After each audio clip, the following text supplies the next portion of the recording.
Lemon squares, Cajun crawfish hush puppies, and fancy rock doctors. That's right. Well, you know that's right. It's episode 6, season 3 of this podcast and Psych. And guess who didn't have the open ready? This guy, but it's ready now. I've heard it both ways. I've heard it both ways. I've heard it both ways. I've heard it both ways. Welcome back to another episode of I've Heard It Both Ways. I'm your friendly neighborhood backcracker, Dr. Joe. With me, as always, is the bad boy of the DSG, Bart Jarvis. Harley Jarvis. God damn it, I fucked it up. I liked it, though. It was good. How you doing, Billy? Fuck you, Harley Jarvis. Doing great. Doing great. So, I think we've entered the sweet spot here. This was a delight. It really was a delight, and it was a delight for different reasons, because while I think it was more of a classic Psych type episode, it was lacking a lot of things, but that didn't bring the episode you down. shut your mouth. Well, no, I'll explain. What I mean by lacking is, like, there wasn't a slew of pop culture references. No. And, like, there wasn't a ton of one-liners, but the lines that were delivered, when they were delivered, where it was perfect. It was absolutely perfect. And this is the first time, Billy, where I've ever watched this show, and maybe the first time since I've watched this particular episode, because I watched it with a little, with a fine-tooth comb. Mm-hmm. I'm confused as fuck about the ending. Really? Yes. All right. And maybe I can guide you through it here. Yeah, because I'm either missing something really obvious, or we'll get there. So little tease, for the back end of the show here. And our back ends are always teases. They're quite nice. Just gonna say I like the back end. But before we dive deeper back ends, diving in, Billy, we got it all tonight, baby. We're feeling frisky. Tell the people about our process. Well, it starts with the holla, of course. It ends with the creamsicle, and then if there's time in between, a little Thundercats. Oh! So, we can dive right in here, and we kind of hit some quick thoughts, but it was just a delight. It really was. So, season 3, episode 6, There Might Be Blood. So this is definitely, this one rockets right up towards the top of the rankings, for season 3, and this one, while it was very, light on the jewels, again, most of season 3 has been. Next episode, again, another back end tease, double entendre there when speaking about jewels, is that she really gets to shine. She really gets to shine next episode. But this episode is definitely, I wouldn't say it's better than I remember, because I always have a pretty high I love this opinion of this episode. So, it always delivers. And like I said, it's a little bit different, but it still has that classic Psych feel to it. And I forgot to update this stuff, so ignore the notes there. So, but I always watch this one, and it always leaves me, and you're going to enjoy who I pick for my favorite character. Okay. It's not Sean or Gus. Well, I think I know who it might be then. I can scroll down on the notes in a moment. But yeah. It was, Jules wasn't featured heavily when she was in there. She was comical. But overall, it was a solid episode, I thought, from just about everybody. Lassie was just phenomenal. And out of the box, Lassie, and a little bit of the Gus factor in Lassie when there's a woman that he likes, he gets a little bit weird. He gets a lot weird, and I love it. I absolutely love it. So in this episode, we have a couple of guest stars, but the one that we decided to highlight was Jane Lynch. I mean, she's a tour de force, and while she didn't really deliver many good one-liners or one-liners, it was just her interaction. It wasn't a typical Jane Lynch role. They didn't really let her shine. She was more of a foil for Chief Vick to kind of get like her storyline going. But yeah, I mean, in Role Models, she's one of my favorite characters of all time, with the hot dog bun and the best. All of the things on the point guard, on the other forward, on the whole damn organization. Like when she starts singing the song in Spanish. Oh my God. Just the absolute best. I mean, she is a fucking riot. And but isn't Dr. Bullshit? No, Mr. Bullshit and Dr. I'm full of shit. Which one of us is the doc? Like, she is electric in that. And in this, she's just like an overbearing sister. But you're right. There's no one-liners, but it's nice to have her in here. And again, she kind of just blends in the Psych family. She doesn't like stick out like a sore thumb. Like, they got Jane Lynch. She just kind of fit, and she looks a lot like Chief Vick. It was a good casting. She looks just like her. Yeah, it was a perfect casting, and I think what made her role perfect was she played it well. I mean, she played it the way she was supposed to. But you're right; she was not only a great foil for Chief Vick, but she was a tremendous unknowing love interest of Carlton Lassiter. Sturdy build. She's a real snap pea, isn't she?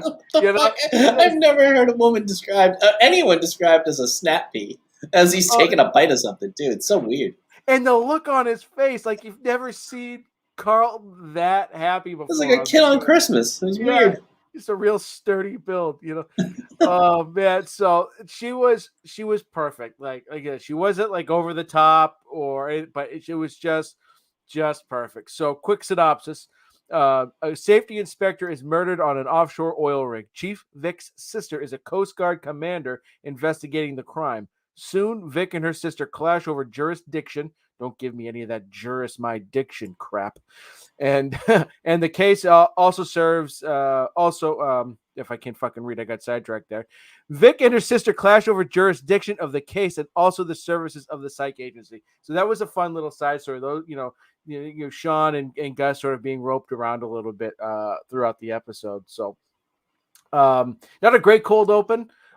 Just bad Henry salad though. It is awful Henry hair. Oh, I don't know if we get good Henry hair from here on out. Do we? I don't know. It's tough. They might lean into the fact that they want him to look doofy because early on it looked slick. It looked great. I would encourage Corbin Birdsland to get that going in real life. But it's awful. Yeah, they're in the backyard digging. You get the Clampett reference. You get the great oil prospectors. I think you mentioned like Getty and the cut Crisco, which is not the kind of oil that they're mining for, which is hilarious. Right. But it's classic Henry getting pissed. Fill this yard back up. Then I think they break the water main and stuff. I hope it's a water main. Yeah, it's true. So that's just to sort of set the stage that the episode's going to revolve around oil. If you didn't already get that from the title, which is sort of a spoof from There Will Be Blood, which I know it's like it's what I'm a big I do enjoy Daniel Day-Lewis and I do enjoy that movie, but that's a long slog of a movie to watch. But it was a fun thing for them to spoof. Here in the show. So the episode starts. We haven't had a start to Psych. I don't think like this all season long, where they start with the crime and for the first, the crime's a murder too. So you see a sketchy looking person sort of hanging out by it's a dark and stormy night. It's a Law and Order open basically because they start with the janitor finding the body in the closet type of deal. They start with the actual murder. Yeah, which Psych doesn't do a whole heck of a lot. And so it starts off with someone, looking a little sketchy, and you see this guy's yelling at him, "Hey, Greenhorn, get out of here!" kind of thing. I've watched enough, Deadliest Catch. Yeah, exactly. You call the rookie the Greenhorn, right? And so he, as soon as he goes down to yell at the person, that person takes off, and then this big sort of crane just comes, hits the guy, hit the face, knocks him overboard. He's dead, and that's how the show starts, and that's the crime in which the episode is going to revolve. And then we go from that. It segues right to a boat. You see Sean and Gus with life preservers on. And this was one of the funnier moments of the show. Oh, no, baby Harper seal. But Gus is all mad that he's out on the ship because he's got, a new seminar on fungus cream and it's his bread and butter. And I use this line all the time because anytime somebody says, "Oh, that's my bread and butter," especially like if it's a fungus cream, what my bread and butter is? Bread and butter. Not once has fungus ever entered the equation. I love that. I love using that line. And it comes up more often than you think because people use bread and butter often. But it kind of sets up Chief Vick giving them the exposition dump of, they thought it was an accident. She doesn't think it's an accident. And she wants to get in on this apparent murder. Yeah. And I love the little setup to that, too, is that, because they're trying to figure out, they've got no idea because Chief Vick is trying to keep this hush. And we don't know why she's trying to keep it off the books. And so this little back and forth where Sean goes, maybe it's crab on crab violence. Mermen versus shark people. Maybe she's taking us wild orca hunting. Mm-hmm. So it was just this is what I meant with classic Psych. This is the type of Sean stuff Sean is great at. Just the quick riffing, random shit just strung together. And then this is again where you just said Vic kind of tells them, listen, we got an anonymous tip from a payphone on land, which is important to note there. It's on an oil rig, but we have to keep it hush hush because I don't want to get the Coast Guard involved, and we find out why. Yep. Well, you find out immediately because they're going to board the ship, and we find out quickly when they go back and forth, basically nose to nose. And Gus is like, "Can you do that to another commanding officer?" And Sean goes, "You can." When it's your sister, enter Jane Lynch. She's going back and forth. They're arguing like teenagers at a Christmas party. Yeah, and this is where like these two are perfect because they really do act like competitive sisters, and they're just in each other's face, literally nose to nose, and you get that vibe, that palpable tension between the two of them all episode long, which is great. So now that we know that she's her sister, we're flash forward, we're at the station. Vic gets off the phone. The judge ruled, yep, it happened out at sea. Is a Coast Guard, problem. And so, and this is where, we get the first taste of creepy ass Lassie. Because that's great. Jules is like reading the file about it because they're all shocked that Chief Vic has a sister. And Lassie goes, "Oh man, no picture." And then when she comes out and she starts yelling, and Lassie's like, she's impressive and intoxicating. All that power in just one woman. I had no idea that the chief had such a accomplished younger sister, and that's what friggin' snaps Chief Vic into basically bitch mode. Yeah, as she's older. Yeah, that's great, and she clearly looks older. Like they clearly cast the older sister. Yeah. But Lassie just being super creep, and they're this is where they fight over the jurisdiction. That goes to Commander, what's her name? Dunlap. Commander Dunlap. And then, she says, "Now I'm going to take your psychic too, because this is my case." So I'm honing in on that. Yeah, and this was great because you think, okay, maybe she's actually going to use them. So then we flash forward to the marina. They show up. They're ready to get on the boat to go out to the rig, and the guy tells them, gives them a note, and says, "Yeah, fuck you. You guys are staying here. I don't need you. Just I'm just basically doing this to piss my sister off." And I love this where Gus goes, "Oh, God, Sean, I'm nobody's pawn. I'm a queen." Yeah, that's great. Even though, and it's one of those, like, what it means, but the way that he just set it up, and it is the right thing to say because the queen is the most important piece. Yeah. in I was going to say pool, chess. But yeah, it's a great line there. And then, Sean, never being one to be counted out, figures out a way how to get on the boat anyways because he sees, basically the owner of the Bamford number 9 heading to the boat, and he figures out how to get on it. Yeah, and so a couple of things happen here, right? Sean spots the payphone where the anonymous tip was found, yeah. Right? There was like the security camera looking at, so that'll come into play, a little later on. But yeah, he, Mr. Bamford sticks out like a sore thumb in Santa Barbara because he looks like a big honk. He's an oil tycoon, right? Yeah. And then his daughter Ashley, who Sean is very smitten over. But yeah, this is where we get that, we haven't seen too much charming Sean, like, have to lie and like pretend to be something else really since like, season 1. But I love where like Mr. Bamford and his daughter went along with it, knowing that he's fucking lying, and the names, he's like, "We're going to need cool names now." Yeah, we're going to need cool names. So they get on the boat and the daughter's like, she's pretty much telling him like, "We know you're lying. We don't like our time being wasted." And this is where we You got your basic rig with 30 warheads sitting on the continental countertop, running 24 crews day and night every 2 hours. Yeah, that made absolutely no sense. And then so Mr. Bamford's like, "Cut the crap, son. A blind man knows that can tell that you're not oil investors." Well, frankly, a blind man couldn't see anything. Yeah. And then when Mr. Bamford apologizes for his daughter, like this was actually a really chauvinistic episode. Mm-hmm. The way that Mr. Bamford's daughter sort of gets treated, and this is where he says, "You'll have to pardon my daughter, gentlemen. Apparently, Yale University didn't teach her any manners or how to get a husband." Yep. Oh, Jesus Christ. And even Sean goes, it's the 21st century. Women have earned some rights here. Yeah. But it is a little bit of the opposite of that too, because, the three major players at the end of this thing are women. Yeah. At least the three ones drawing guns and Lassie. It was it's a nice balance there. But yeah, it's like he is just an old school, dick, basically. And we get a great Gus nickname here, Chesterfield, McMullen and wife. It's the pause that gets me. Chesterfield, McMullen, and wife. Yeah.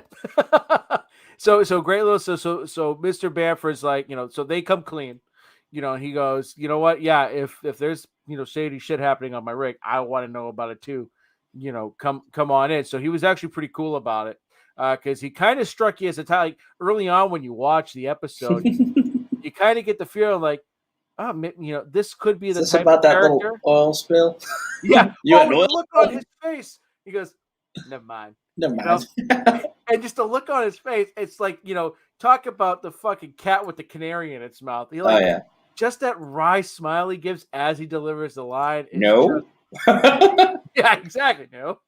It's absolutely perfect. So they're on, and so right before they get on the rig, this is an episode where this is what I like when there's a side mission, on Psych involving, Lassie and Jules, where they're not like on the primary case.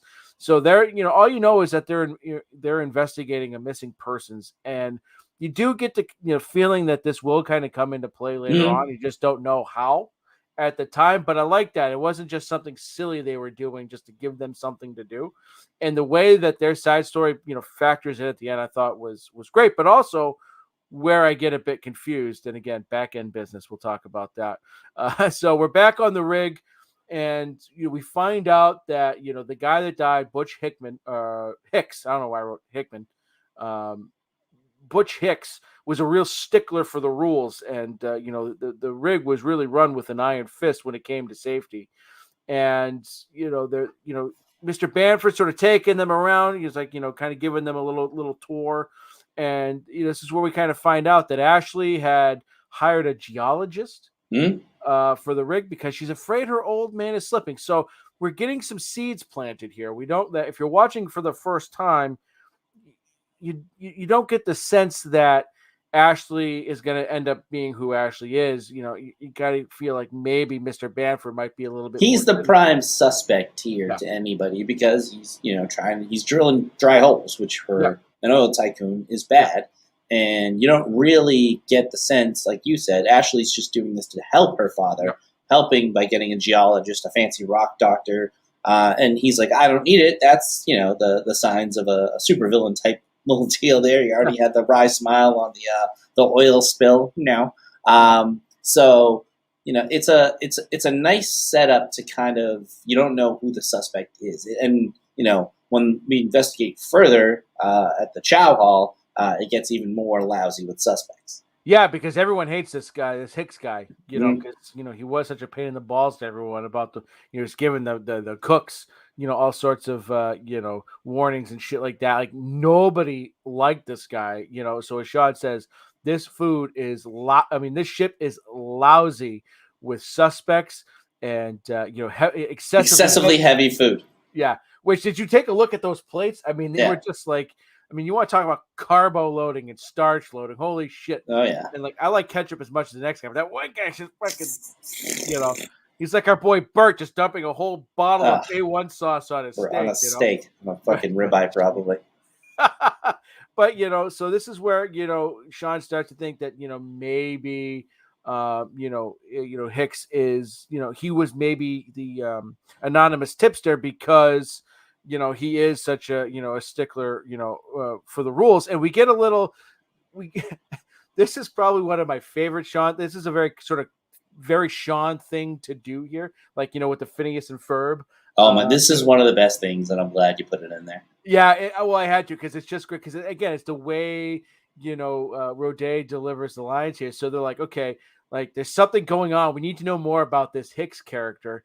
And Gus goes, well, we should probably go tell the chief that like there's 1,000 people on this rig that wants to kill him. And Sean goes, no, first we go home, change into our jammies, take a nap, wake up, have some juice, then go straight to Vick. And it's the way he says juice. I was just going to say that exact fucking thing. Have some juice. The way he delivers the line juice kills me. It's the total took a nap, had a snack. I'm a little tired. It's that same formula delivered. Yeah. A little tired. Yeah. So it's just so perfect.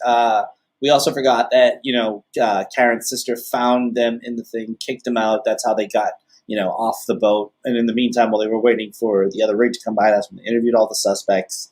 And you do get a little bit of moment of prickliness from Ashley because they asked, for a tour after lunch. And she's like, I'm not the cruise director here. So there is a little bit of a hard shell on her inner and outer because she's obviously fit because she fills out that jacket quite nicely. But then we head back to the station. Yeah, and so we learn more about Jules and Lassie's case here. So we find out that the missing person the person who's been missing for a week, his name is Dr. Christopher Renaud, however you want to spell that, and he's a professor at the University of Santa Barbara. And Jules shows Sean a picture of the person, and the name hasn't come up anywhere. Any ties to any sort of professors hasn't come up yet. So at this point, you feel like there's a connection, but you still have no idea how. And so what I liked about this scene too is that Chief Vick is pretty pissed to see Sean there because he went off to go work with her sister. But Sean was adamant because I just need 1 minute of your time. And two things happened here that I really liked. One was Sean went to do his whole psychic thing with her, and she goes, "Don't do that." Mm-hmm. So I took that for when I watch that, and every time I see it, it's she knows he's not a psychic, right? That's the whole premise of the show. That's the theme song, for fuck's sake, right? But they still do a really good job at playing along with him being the psychic. But this was a moment outside of the pilot where I'm like, she knows. She's known this whole time. But you can also but I think she just doesn't want to be read. I think a lot of people don't want to be read. Well, I think I honestly think it's more of I don't have the fucking time for this. Mm-hmm. Right? Yeah. But I watched that and I'm like, because it there's always a little bit of a wink and a nod. Mm-hmm. Oh yeah. That. And so this was just one of those moments where it's is she, she's like, just fucking get to it. I know you're not a psychic. But anyways, so he sort of tells her what he's discovered, sort of what he's thinking. But then we actually get a really, really good sort of sentimental moment, one-on-one with Sean and Chief Vick, which you almost never get. And it's underscored by one of the funniest lines in the season. Which is? I know what it's like, to have an overbearing older sister who gets all the attention. And then she goes, wait a second, you have an older sister? No, but I watched a lot of the Brady Bunch. That is fucking hilarious. That is an unbelievable, perfect reference. Makes total sense the way Sean's character operates. It is hilarious. I love my older sister, but I wish she was younger so I could use that joke. I can't use it because I actually have it. So, And Sean just very he's he looks at her and he goes, I'm trying to tie this murder to land so you can get your jurisdiction back. So it was a good moment between those two. And I always overlooked that Brady Bunch, because I watched the Brady Bunch, but I was never it was never my thing. You know what I mean?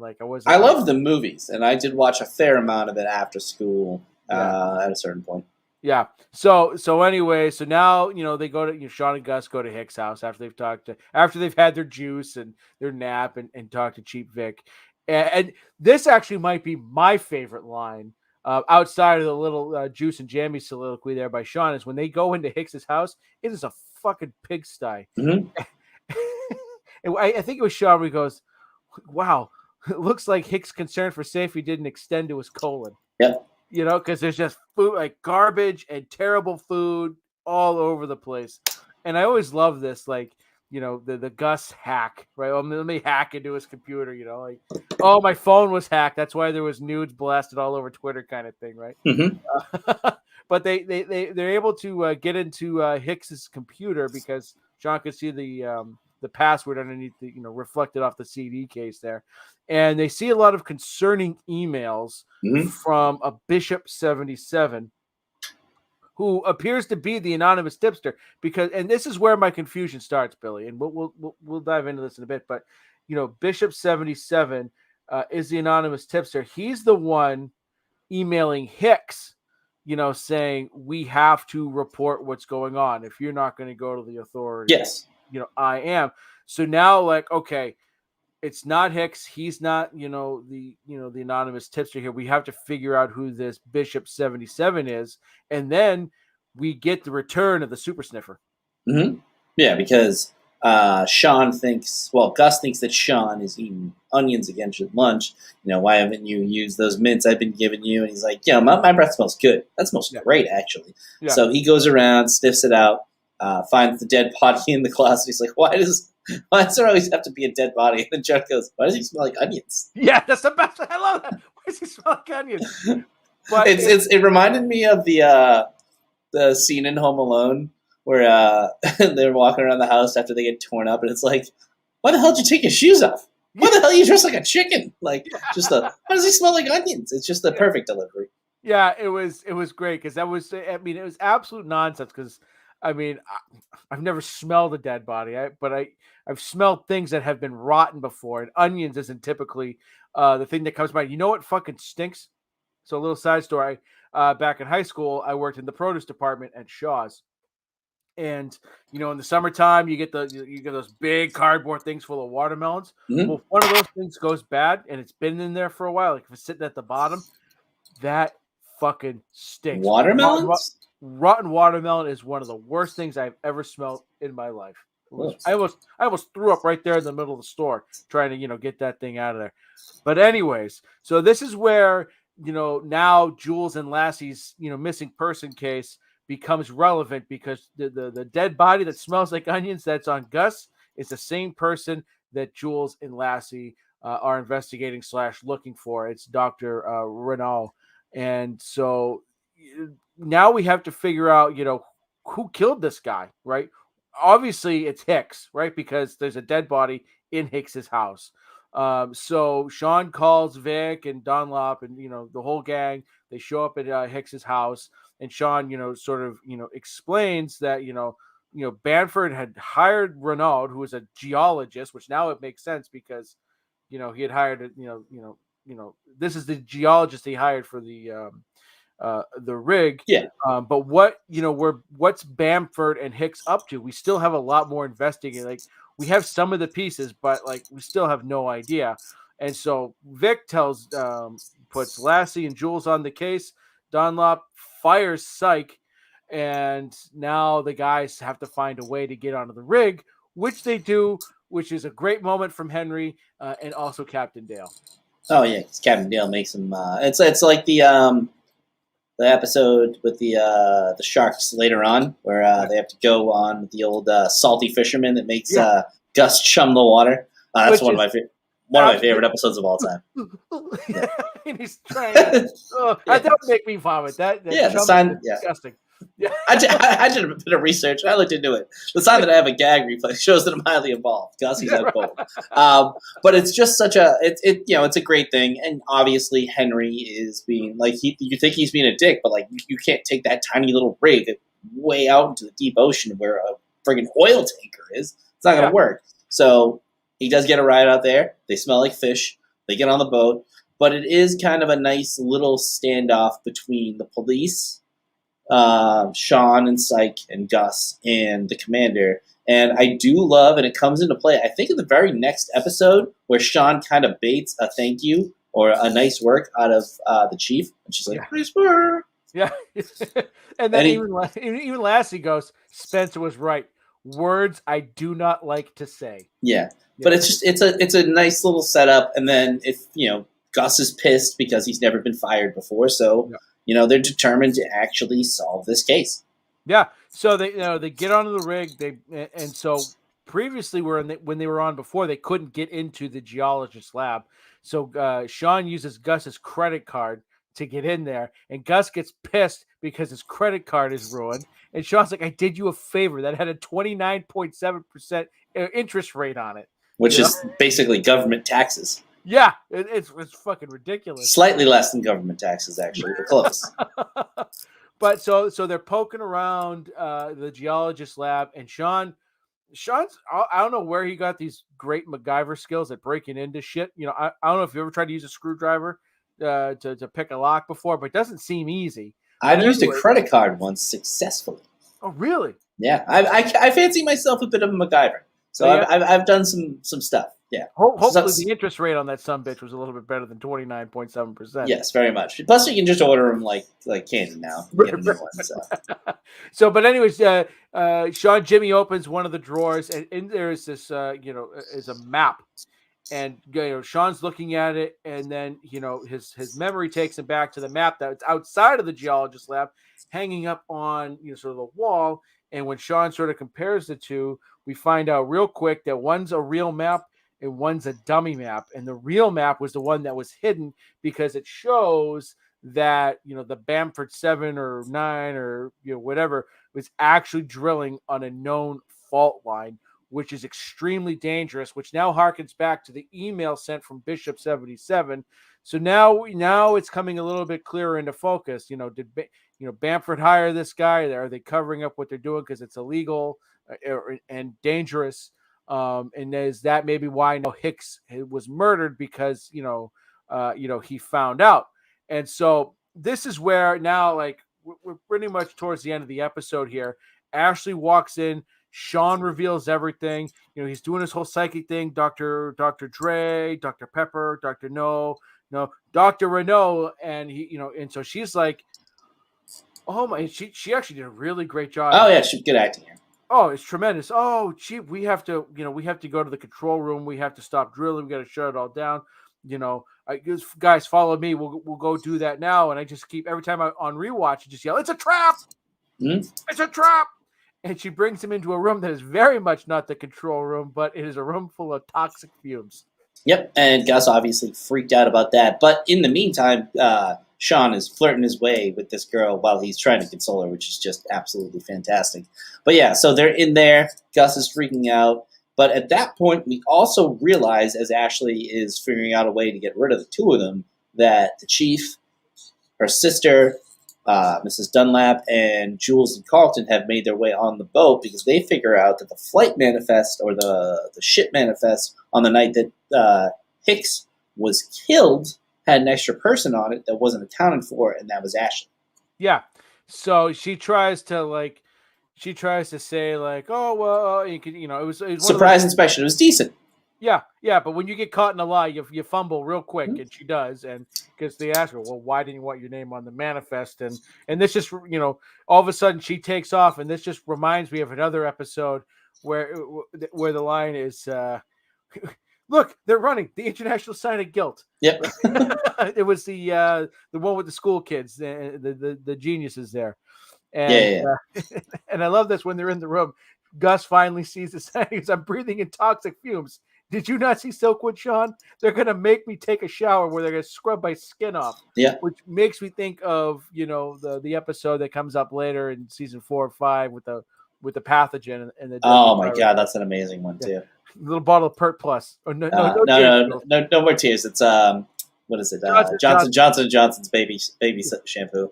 The other one was what was it? It's gonna kill me. The one with the kid geniuses. It was "If You're So Smart, Why Are You Dead?" Yeah.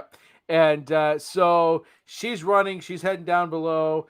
Sean and Gus are freaking out. They're banging, right? And finally, Jules and Lassie, finds them, opens the door. Lassie, they go, "Yeah, we know." Lassie tells Sean and Gus, "Stay put." They take off. Sean's about to go, and I love this from Gus. He goes, "What about stay put? Don't you understand?" The whole thing. It's a terrible expression. I was never put in the first place. Right. And so I love that. So this is where we end up at the reveal. This is where we can dive deeper into, why I get confused a little bit. So, well, let's try to break that down a little bit too, because I think I'm on board with you here. So Butch Hicks was the safety inspector who was on the ship. He was killed in the opening scene. Dr. Christopher Renault, we find at Butch Hicks's house in his closet. So you can assume that he was probably killed by Butch Hicks and maybe Ashley together. Yep. So what I would see as the play out here is that Hicks is hired and convinced by Ashley to falsify a map.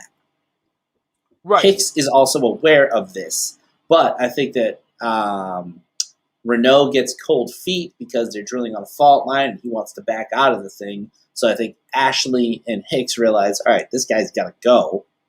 Yeah. Would be my assumption. And then Ashley, to cover her tracks, leave no witnesses, especially, that guy who knows you murdered somebody, or, just get rid of all the evidence surrounding it. Anyone who knew, she kills him. Right. So I guess what really confuses me though is that they don't sell that last part of it, because they make it seem in the wrap up that she was afraid Hicks really well, like you get the based on everything we know from his character throughout the episode, he is a stickler. Mm-hmm. Apparently stickler means no snacks.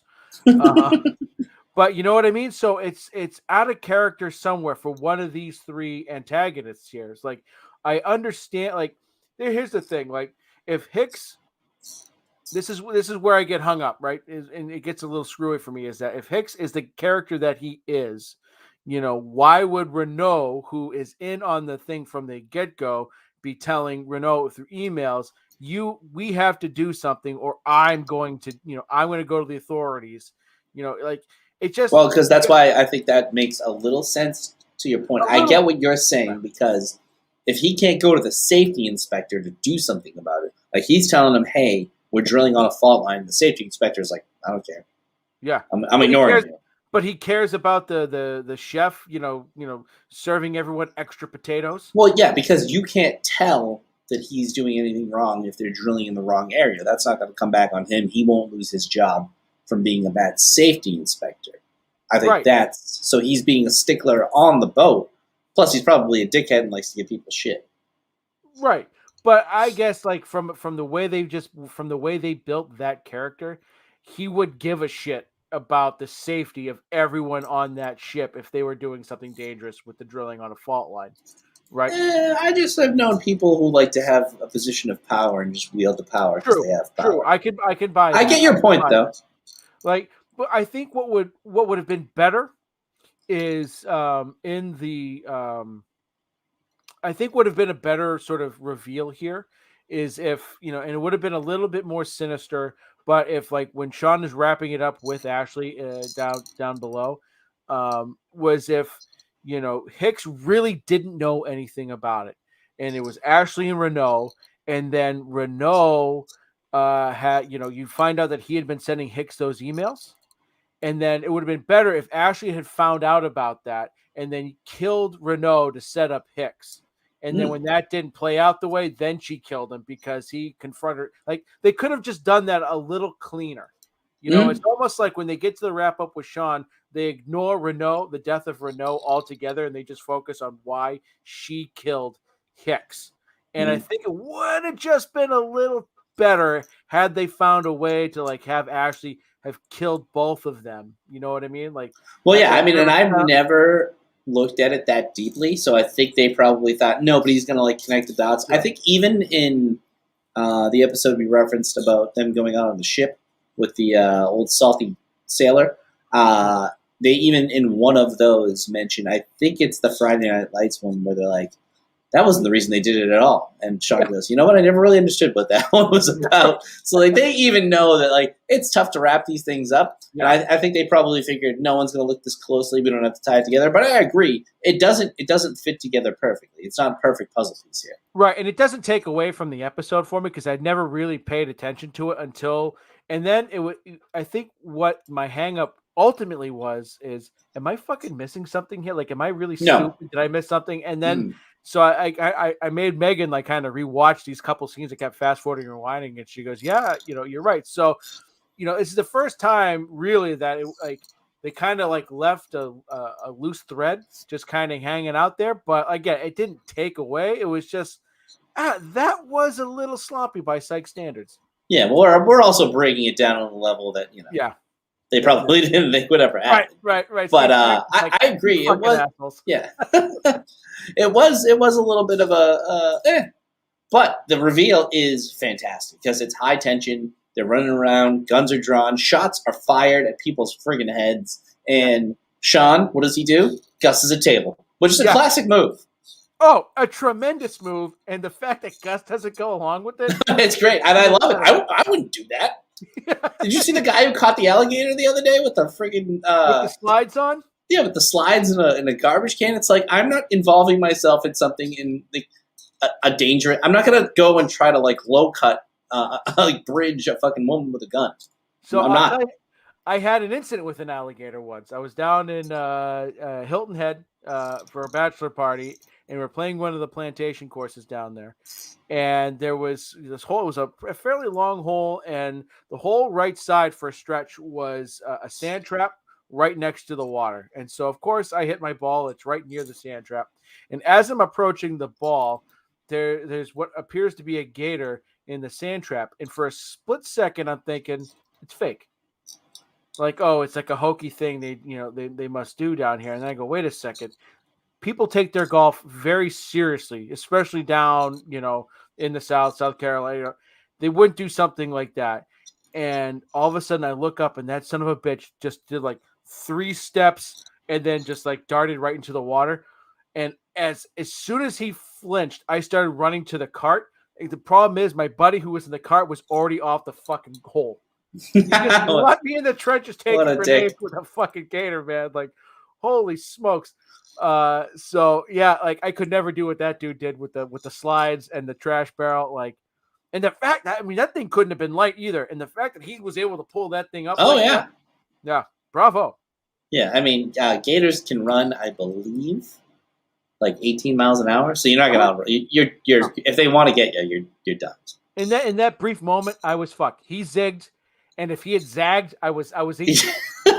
I was Lieutenant Dan on that golf course. Oh my God. Oh. So overall thoughts on the episode, it was just sort of the most confused I've ever been with the Psych wrap up, but it didn't take away from the episode. It was fine. I love that they kind of got back to more of a classic style, episode, and it was a steady stream of humor. But I'll tell you what, it did kind of lack that moment. Usually we have 3, 4, 5 memorable moments from an episode, and this just seemed sort of one long shot, if that makes sense. No, and it went fairly quickly, which I actually think is a good thing. Yeah. I do really love the scene on the boat to start with Chief Vick and Sean. I think there's a lot of good comedy, but you're right. There's no scene at Henry's house. There's no. No, Nigel St. Nigel at the dinner there's table. No Nigel St. Nigel at the dinner table. There's no what's one that always comes to me? There's just a million in the 7th season for me hits really hard, or the just fucking what's the one with the 2 old dudes that you love? Control Alt Delete. Viagra Falls. Viagra Falls. That one. The nickname here doesn't stand out. It's good, but it doesn't stand out like the Control Alt Delete and the Gentlemen Are Us on the Flank and 20 years or whatever. Right. So I agree with you there, but I do think there's so much good comedy in here. It really is. It's it just flows really well. Yeah, it's presented a little bit differently. It's not bang, bang, bang, bang, bang, bang, bang like we get accustomed to, but it's sneaky. It really is just great, a sneaky stream of humor here. So let's get into that Thundercats ho, baby. Let's talk about a couple of those scenes. As I said earlier, I love the scene with Sean and Vick. In her office. I thought that was just a great little scene. She throws in the word sweet there too, and she's like, don't tell anybody I said that. Yep. Yeah, because she's got a hardened exterior that she has to sort of keep. And I understand, a female chief of police, that's not an easy, an easy thing considering it's an old men's club there. But also anytime you had Lassie trying to impress Barbara. Yes, and there was a couple points, even in the wrap-up there, too, when he tackles her. Does Barbara see that? Yeah. And he even says, I hope Barbara gets to see me discharge my weapon. Yeah, which was a great line. Hilarious. And then when Barbara fires Psych, the look on he goes to Jules, he goes, you see that? She just picked me over. I am elevated in her eyes. Yeah. It was just... And in the end, she wants to ask him out. Yeah, that might be the best Lassie moment. Well, it's not the best Lassie moment ever, but I almost went hyperbole there. But when she's just because she gets into a fight with Vick about I want to ask him out, and Vick is actually trying to save her. He's a little high strung, and she thinks oh well, you like him, you want him. She's fucking married, And she storms out of the office, and Carlton's walking in the opposite direction. And she goes, "You, lunch now." And the about face that he does. Yeah, it's hilarious. You, me, lunch. Yeah. Aye. And he gives her like, it's fucking hysterical. It's so good. Absolutely great. That's always one of my favorite Lassie moments. That and Feet Don't Fail Me Now, right? Like those are like two very quintessential like Lassie, for me. Yeah. And I love in Feet Don't Fail Me Now when Lassie is he's busting on Gus for tap dancing, and I think Gus delivers line something like tap dancing is very cathartic, and if your therapist tells you I'm a firm believer that if you carry a gun and your therapist tells you to do something, you should do it. Yeah, definitely. Kind of thing. So least favorable moments, I didn't really have one, just again getting a little confused there with the wrap up. But Billy, who was your favorite character this episode? We'll give it to Chief Vick. It's probably a rare one, maybe one of her only ones she'll ever get, but I think it's warranted. She's really good in this one. Sean and Gus are great, and that's pretty much it, besides one other guy who really was the standout comedy actor of the it was Lassie. Hands down, it was Lassie. Just, I mean, the gleam in his eye all episode when he's eating the sandwich, like with the shit-eating grin, it's great. Just when he calls her a snap pea. Sturdy build. Yeah. Oh, she's a snap pea. He's just like, I want to, it's like find someone that looks at you the way Lassie looks at, Barbara. Bever Dunlop, right? It's absolutely great. A couple of lines here that we had that we didn't mention earlier. I said this one when he said, "The guy's a real stickler." If you mean, if by stickler you mean he has no snacks, you are correct. Yeah. And then, hi, I'm Sean Spencer, amateur dolphinologist, big fan of the briny and lemon square. Yeah. This place is lousy with suspects and excessively heavy food. This might be the one time in Psych history where the guys like actively turn down food. Yes, because it's, I think Sean ate his weight in that cowboy tuna casserole. Yeah. Oh, woof, that food did not look appetizing. And then, sisters, please, nobody's getting horned here. Yeah, that's a good one. The way it was delivered, too. Yeah, right. And then, we talked about the stay put part from Gus. Oh, do I smell meatloaf? Right. And then, I love this. It's such a throwaway thing, and it's so subtle. But when Sean and Gus go to Chief Vick after they've had their juice, they see Jewel. She tells him about the missing person. Then he asks, where Chief Vick is, how long she's going to be. Jewel says, "Oh, she's in the bathroom." So Sean, I don't know, 5 to 7 minutes. Can you use a numeral? Number 1, number 2, and then Chief Vick shows up, and Sean goes, "We have our answer," and Gus just goes, "Tinkle." Absolutely floors me. Yeah. Absolutely floors me. Just the way he says it, that classic Gus look.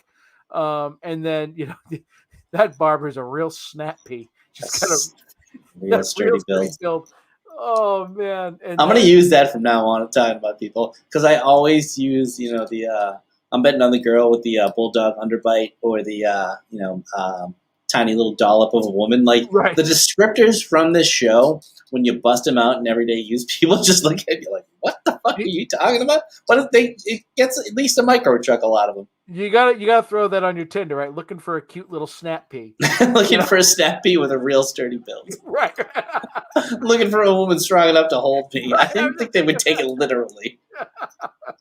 Henry had a great line here too. So when Sean and Gus go to Henry because they want to use his boat to get out to the rig, and Henry's like, the boat's not fucking big enough. I can't take it out there. So Sean's like, "Oh yeah, I hear the fish are biting." And Henry goes, "It wasn't the pike, was it?" And Sean's like, yeah, it was the pike. And he goes, "Well, pike are a freshwater fish. And in case you morons didn't notice, that's the ocean." Yeah. I fucking love that line. Are you a fisherman? I'm not. I'm not a fisherman, but I just love the fact that he's like, "You fucking morons! It's an ocean." Yeah. Right? Yeah. It's one of those things you can like. It's a nice gotcha moment, but I was just like, I wouldn't fucking know. Yeah, well, I wouldn't know either. Yeah. I couldn't. I mean, I know a pike is a fish. I couldn't tell you if it was salt water, but it was such an old man thing to do. Like, "You fucking morons! That's a fucking freshwater fish." If you haven't noticed, that's the fucking ocean, right? It was just like it was a perfect Henry line delivered in the perfect Henry way. We didn't get any Jules lines. She was looking cute as a button, though. Oh, yeah. Right. But next episode, we'll get a lot of Jules, and very Jules-centric episode. So let's bring this thing home, Belly. Yeah, so we'll get into the creamsicle here, running gags, pineapple. It was on pizza. Yep, I had to wiki that one. Apparently, there's a couple of scenes where there's some pizza boxes and pizza. And it's a Hawaiian pizza. Chesterfield McMullen and wife was our nickname. Henry, Father of the Year moment. He was, he wasn't bad. He wasn't good. He was Dick Henry, but for all good reasons. Yeah, they were digging up his yard and they were trying to steal his boat. Yeah, I mean, I'd be pissed off at that. If I came home and Swaggins had dug a fucking 4-foot hole in our backyard, I'd be pretty pissed too. So I get that one. I understand it. Obscure reference, Night Shift, and then the couple of oil references there from the cold open, but not a ton of obscure references. Nope. This episode. Pretty by the book here. We'll get into the rankings here, sir. 0 to 8 pineapples. So I gave it a 6.5. I've been trying to be a little bit tighter with these. Maybe I could have gone like 6.6, 6.7. But I thought 6.5 was pretty on par for this episode. I'll undercut you here just a little. I'll go 6.45. So look at that son of a bitch. I got to get mine in earlier because I don't know. Like it is tough to rank this one because it is great, but there's not anything like you said stand out. There's a couple of lines I still do use casually, but I don't recall them specifically from this episode. But the bread and butter line, I mean that is just great. The Marsha Brady stuff. Just to drop that in so casually, like, I didn't know you had an older sister. And at that point, we don't know what he's about to say. Right. Like, you know he doesn't have an older sister, but you're like, what the fuck is he talking about? And then he pulls out the perfect pop cultural reference. Yeah. So I guess that's a pop cultural reference, too. Yeah, so. Brady Bunch. Yeah. I feel like this episode would have been a 6 had it not been for Lassie. Yeah, Lassie does add a lot of comic relief. Yeah, definitely. Yeah. So that's sort of what we're at. I mean, I from this point on, like, when I give something a 7, 7.5, I mean, it's going to be like Viagra Falls. It's going to be Dual Spires. It's going to be, Feet Don't Fail Me Now. It's going to be the John Cena episode. It's going to be like, you know what I mean? It's going. This next one might get an 8 out of me. No, this next one's going to be high because it's such a great episode on all sort of levels. The comedy, the character arc for Jules in this episode. I think we get Henry using the word broads again. Yeah, let's just go to the. Come on, son. Yeah. Come on, son. Come on, son. There, Billy. We were right there. We were talking about it before it was there. We have Talk Derby to Me, obviously Talk Dirty to Me, but it is a tour de force of Psych. It's in the meaty part of the curve of the season-wise, episode-wise. It's number 7 out of 16. But, I mean, this is an all-timer. I would put this in a top 20. Yeah.